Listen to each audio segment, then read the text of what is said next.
A new postmistress named Eva stepped into the old town post office on her first morning, expecting dust, silence, and nothing more. But the moment she pulled open a forgotten mailbag hidden behind a crooked shelf, her heartbeat shifted. Inside were dozens of worn envelopes, all addressed to Santa, all written in the same small, shaky handwriting. She thought they would be simple Christmas wishes, but the first letter froze her completely. The children weren't asking for toys. They were begging Santa to help their lonely father, a man who cried quietly at night and pretended to be strong every morning. With every letter she opened, the truth grew heavier, almost frightening. These kids were hiding something they were terrified to speak aloud. And as Eva read the final line of one letter, a cold chill ran through her, because it sounded less like a wish and more like a warning. Eva had arrived in the quiet town with a tired heart and a soft hope that this new posting might finally give her the peace she had been searching for. But from the moment she pushed open the creaking door of the old post office, something felt different, almost as if the building itself was holding its breath. She moved through the dim room slowly, brushing her fingers over dusty counters and faded labels, imagining the lives of the people who once came here with letters full of dreams and worries. She believed her days would be simple sorting mail, greeting locals, closing the office before sunset, but a strange uneasiness kept tugging at her thoughts. The air was too still, the silence too heavy, and the shadows in the corner seemed to hide stories she wasn't ready to hear. Eva had no idea that her quiet new job was about to pull her into a family's heartbreak. One unopened letter at a time, Eva moved deeper into the dim room, her steps slow and careful, as if she feared waking something that had been sleeping inside the walls for years. And when she reached the back corner where an old wooden cabinet leaned unevenly against the wall, she noticed a thin line of dust disturbed around its base, almost as if someone had pushed it recently, even though no one had worked here for months. Driven by a strange pull she could not explain, she crouched down and saw a stack of envelopes crammed beneath the cabinet as if they had been shoved there in a hurry and forgotten, their edges yellowed, their corners bent, each one carrying the same neat but shaky handwriting that instantly tightened her chest. Every envelope addressed to Santa in a way that felt more desperate than cheerful, and though she told herself it might just be old holiday mail that never got processed, something inside her whispered that these letters mattered, that they were waiting for her specifically, and that thought alone made her breath unsteady. She wiped the dust off the top envelope, tracing the uneven strokes of the handwriting with her thumb, and she felt a wave of heaviness sweep through her, a heaviness she couldn't name but couldn't walk away from either.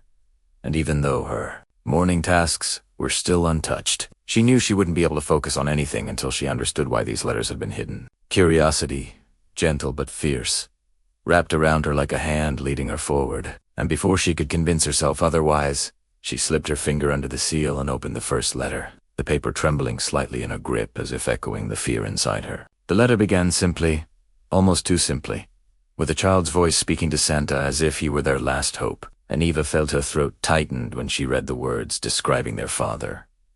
A man who tried to smile but rarely could. A man who sat alone at night staring at their mother's chair. A man who worked until his hands ached, yet still whispered apologies to the empty air. Sentence after sentence painted a picture of a parent drowning quietly, unaware that his children could see every crack in him. The kids weren't asking for presents or treats or games. They were asking Santa to help their father laugh again, begging him to make their home feel warm, praying that he could somehow fix the sadness their father tried so hard to hide. And with each line Eva read, the emotion inside her swelled, rising like a tide she couldn't hold back. She felt something stir behind her ribs, a mix of sorrow for the kids, sympathy for the father, and an uneasy sense that this letter wasn't written just for Santa. It was written because the children had no one else to turn to. She looked back at the remaining stack of letters under the cabinet, each envelope a quiet plea, waiting to be heard, and she wondered why no previous worker had opened them, why they had been shoved out of sight, why the kids had kept writing year after year without ever getting a reply. And with that thought, a deeper uneasiness crept into her, something colder than the dust around her. These letters didn't feel abandoned. Accidentally, they felt hidden deliberately, as if someone had wanted the truth inside them to stay buried. She unfolded the last line again, reading it slowly, letting every word sink into her. Santa, please don't tell Dad we wrote this. We don't want him to feel worse. We just need help before it's too late. That line settled in her chest like a weight she couldn't lift, and she realized she had stepped into something far more fragile and painful than a forgotten holiday tradition. She had stepped into the heart of a family's private struggle, one that might still be unfolding, one that might still be in danger. And as she held the letter against her trembling hands, Eva knew with complete certainty that she couldn't walk away from this discovery. Not now. Not ever. Because whatever these children feared, whatever they were hiding, whatever they believed was too late, it was still happening somewhere in this quiet town, and she was the only one who had seen their silent cry for help.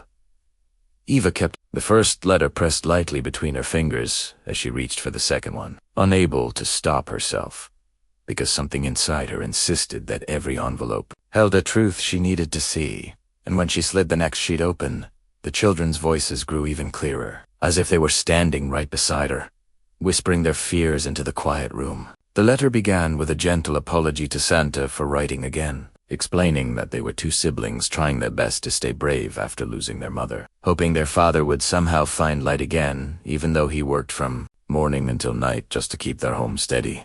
And as Eva read each line, the weight in her chest tightened. The kids described how their father carried the heavy silence of the house alone, how he pretended to be fine during the day but allowed himself to fall apart only when he thought they were asleep. And the children wrote that sometimes they heard soft, broken breaths behind his door, the kind that came from a man who loved deeply but no longer knew how to stand strong without the woman who once filled their world with warmth. They pleaded with Santa not for gifts, but for something no toy could offer, asking him to somehow make Dad smile again, because they missed the sound of his laughter, the kind he used to share with their mother under the yellow kitchen light. Ava's eyes followed the shaky lines describing how their father refused holiday decorations, how he tucked their mother's photograph into a drawer he never opened anymore, how he stopped singing the songs he used to hum while making breakfast. And the children wrote that they felt scared, because every day he seemed to fade a little more, like a candle burning down to its last flicker. She pulled another letter from the stack, her heartbeat slowing with a kind of heavy dread. And the next message revealed how the siblings tried to cheer him up by leaving small drawings on his pillow, drawings of him smiling, drawings of whole, 3 of them holding hands, drawings of their mother with a bright sun above her. But their father always folded the papers gently and placed them into a box he kept in his closet, as if the images hurt him too much to look at yet were too precious. Hawaii. The children wrote about evenings when he sat by the window long after the moon rose, whispering their mother's name as though he feared forgetting it. And they told Santa that they didn't know how to help him, that they were afraid they might lose him too, not because he didn't love them, but because his heart seemed too heavy to carry alone. Ava's breath trembled when she reached the next letter, one that was shorter but somehow more painful, where the siblings wrote that they sometimes woke up to find their father sitting at the edge of their beds just watching them, his eyes red as if he had cried for hours, whispering promises that he would try to be strong, promises he never believed himself. They begged Santa to give him comfort, to ease the loneliness that wrapped around him like a shadow he couldn't escape. And Eva felt a sharp ache rising through her, realizing these letters were not simple holiday notes, but fragile pieces of a family holding itself together with hope thin as paper. She could almost see the 2 children writing together at a small table, their heads close, their hearts heavier than any child's should ever be. And she knew that whoever they were, their fear was real, their love was deep, and their father was drowning quietly in ways no adult around them had noticed. As she held the letters, the quiet post office seemed to close in around her, thick with the unspoken grief that spilled across every line, and she felt as if she had been pulled into the middle of a story that was still unfolding somewhere in this town, a story that was fragile, painful, and impossibly urgent. And she understood, with a chilling certainty, that these children weren't just writing to Santa, they were reaching for anyone who might hear them before it was too late. Eva reached for the next envelope with hands that were no longer steady, because each letter she had read so far had peeled back another layer of a family's quiet suffering. And though her mind whispered that she should stop, that these messages were never meant for her eyes, her heart refused to turn away, pushing her to uncover whatever truth the children had been too afraid to speak aloud.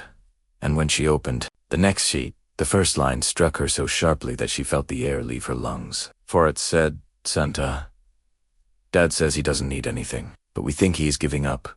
A sentence so raw and fearful that it felt like a cry echoing. Inside the silent room, she stared at the words, feeling a cold tremor run through her, because this wasn't just sadness or exhaustion. This was a warning written by children who sensed something slipping out of their father's grasp, something far more dangerous than simple grief. And as she read on, the letter described nights when he sat alone in the dark without moving, mornings when he could barely rise from bed, days when he spoke softly but seemed unable to look them in the eyes, as if the world around him had lost its color and he no longer believed he deserved joy or relief. The children wrote that they tried everything they could think of, leaving notes on the refrigerator, holding his hands longer than usual, telling him stories that once made him laugh, but his smiles always faded too quickly, leaving behind an emptiness that frightened them. And they ended their letter with a plea so fragile it felt like a heartbeat breaking on the page. "Please help us before he disappears from himself." Eva felt her chest tighten painfully, her breaths deepening as the weight of their fear wrapped around her entirely. For she could almost see their father in her mind, shoulders slumped, eyes hollow, moving through each day as though he carried an invisible burden too heavy to set down. She knew grief could hollow out even the strongest person, but the thought of two children watching their only parent crumble in slow silence made her feel a surge of urgency she'd never felt in her jobby, and she realized she could no longer treat these letters as forgotten holiday mail. They were signs of a family teetering on the edge of something dangerous, something she wasn't sure they could survive alone. She closed her eyes for a moment, trying to calm the tremor in her breath. Yet the image of the siblings riding by, a dim lamp kept flashing before her, their small hands foaming words they shouldn't have needed to understand. And she felt an instinct rise in her, a firm and undeniable push that told her she couldn't ignore this. Not even for a moment. When she opened her eyes again, the quiet post office didn't feel peaceful anymore. It felt like the center of a storm she had unknowingly stepped into, and every unopened envelope on the floor felt like a ticking clock, counting down toward a moment she didn't want to imagine. She gathered the letters in her arms, holding them tightly as if afraid they might vanish, and she understood, with a clarity that left no room for hesitation, that she had been pulled into these children's world for a reason. That fate, or chance, or something larger had placed these buried messages in her hands, and if she turned away now, she might be letting something irreversible unfold. Whatever fear the children had sensed in their father, whatever danger they couldn't name, it was real, and she knew she had to find them before their pleas became too late to answer. Eva stepped out of the post office with the letters tucked safely inside her coat, her mind racing with 1,000 thoughts that refused to settle. And though she tried to steady her breathing as she walked through the narrow streets, every step carried the weight of the children's fearful words, pushing her to search for answers she was no longer willing to ignore. She began quietly approaching the locals, choosing her questions carefully so she would not alarm anyone, asking gently if they knew much about the man whose children seemed so desperate for help. And the first neighbor she spoke to, an elderly woman sweeping her porch, sighed deeply and said she rarely saw him anymore, explaining that there was a time when he used to greet everyone with warmth, but after his wife passed, he drifted into a quiet shell, almost disappearing from daily life. Eva felt her stomach tighten as the woman added that he stopped attending holiday gatherings entirely, even the ones meant to cheer families up, choosing instead to stay inside his house with curtains drawn. And when Eva asked if anyone had seen the children recently, the woman hesitated, saying they seemed polite, gentle, and far too quiet for their age, always walking close together, always looking tired, as if they were carrying more responsibilities than children ever should. Eva thanked her softly and continued down the street, feeling her pulse thrum harder with every new detail she gathered. And when she spoke with another neighbor, a man fixing the fence along his yard, he nodded slowly and explained that the father had once been cheerful and hardworking, but now he moved through town like a shadow, avoiding conversations, avoiding sunlight, avoiding anything that reminded him of the life he had before grief hollowed him out. The man mentioned that he hadn't seen the father step out of his house for days at a time, and even when he did, he simply walked to his car with heavy shoulders, barely lifting his head, as if he had forgotten what hope felt like. Eva listened carefully, her heart sinking lower with each word. because every story she heard painted a picture even more painful than what the letters had described, and a deep worry began building inside her, not just for the father, but for the two children, who seemed to be quietly watching their world fall apart without knowing how to stop it. She walked farther into the neighborhood, speaking with a woman tending flowers near her steps, and the woman sighed that the family used to decorate their house every winter with bright lights and cheerful colors. But ever since the mother's passing, the father refused to hang a single ornament, even when the children tried setting up small decorations in the windows. She said she once saw the father gently take down a string of lights the kids had placed on the porch, apologizing to them with a voice that sounded as if it was breaking from the inside. Those words struck Eva deeply, and she found herself wondering more and more if the father had reached a point where he could no longer see a path forward, where the weight of grief had grown heavier than his will to cope. And she felt a cold fear settle over her as she imagined the children sitting together at night, writing letters to Santa because they had no other place to turn. The sky above the town began to darken with evening clouds, and Eva felt a sense of urgency sharpen inside her, because now she understood the truth behind the letters. The siblings were not simply worried. They were frightened that their father was slipping away from them completely, maybe into a despair so deep it could swallow the entire family if someone didn't intervene soon. She clutched the letters closer to her chest as she walked, knowing she had no choice but to continue, because somewhere in this quiet town were two children waiting for a miracle that had never arrived, and she was the only one who had heard their silent cries for help. Eva followed the narrow road toward the edge of town, her footsteps quickening as the weight of everything she had learned pressed harder against her heart. And when the small house finally came into view, a quiet, tired structure with faded walls and curtains drawn low, she felt a trembling breath escape her, because this was the place where two children were fighting silently to hold their world together. She walked up the short path with the letters hidden inside her coat, pausing for a moment at the door as if gathering courage she didn't know she had, then lifted her hand and knocked gently, hearing a faint stir on the other side, a slow, hesitant movement that made her chest tighten. The door opened slightly, and the father stood there, looking far older than she expected, his eyes hollow with exhaustion, his shoulders bent as if carrying years of grief. And when he saw her uniform, he tried to straighten himself, but failed, offering a polite but weary greeting that broke something inside her. She introduced herself softly and asked if she could speak with him for a moment, and though confusion flickered across his face, he stepped aside and let her in, there inside, the house thick with a sadness that seemed to settle into every corner. She noticed the dim lights, the untouched table, the silence that felt too heavy for a home with children, and when he sank onto the edge of a chair, he rubbed his forehead with shaking fingers, as though trying to summon strength he no longer had, apologizing for the mess, apologizing for being tired, apologizing for not being the man he used to be. Eva felt her heart twist as he spoke, because every word sounded like an apology he had rehearsed alone, over and over, thinking it might fix the pieces of his life that had fallen apart, and she knew she couldn't stand there quietly any longer. She reached into her coat, pulled out the stack of letters, and placed them gently on the table in front of him, watching as his eyes widened in surprise and confusion. He asked why she had them, his voice cracking slightly, and she explained everything: the hidden pile in the post office, the dusty envelopes. His breath hitched sharply, his fingers clutching the edges as if the paper itself could steady him. With every line he read, his face tightened with pain, and tears gathered slowly, not loud or sudden, but quietly, the way a person cries when they've been holding everything inside for too long. He whispered that he had never wanted his children to carry his sadness, that he thought he was shielding them by pretending to be strong, and he lowered his head into his hands, apologizing again, saying he had failed them.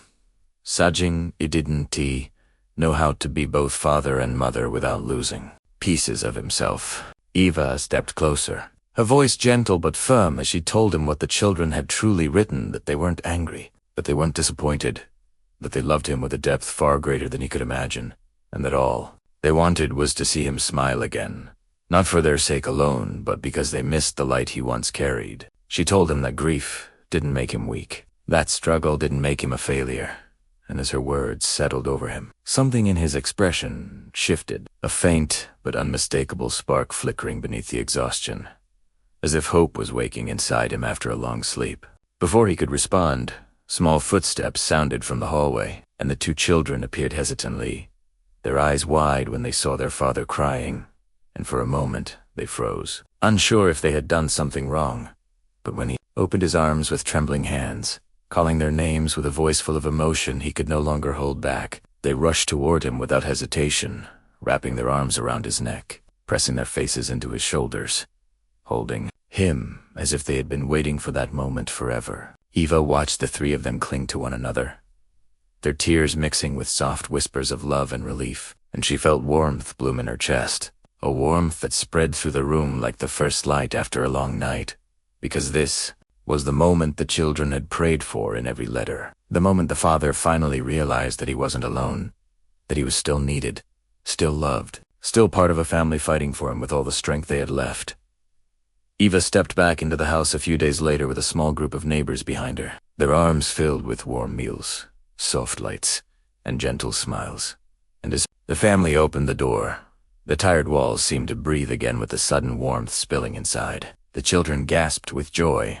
The father stood frozen with disbelief. And when the neighbors quietly decorated the living room with simple colors of hope, he felt his chest loosen, as if someone had finally lifted the weight he carried alone for years. Eva watched his expression soften into a real, heartfelt smile, the kind that reached his eyes for the first time since his loss, and the children clung to him with bright laughter that filled every silent corner of the home. Later, as Eva walked back toward the post office with the letters held safely in her hands, she understood that those fragile words had not only saved a father, they had saved an entire family.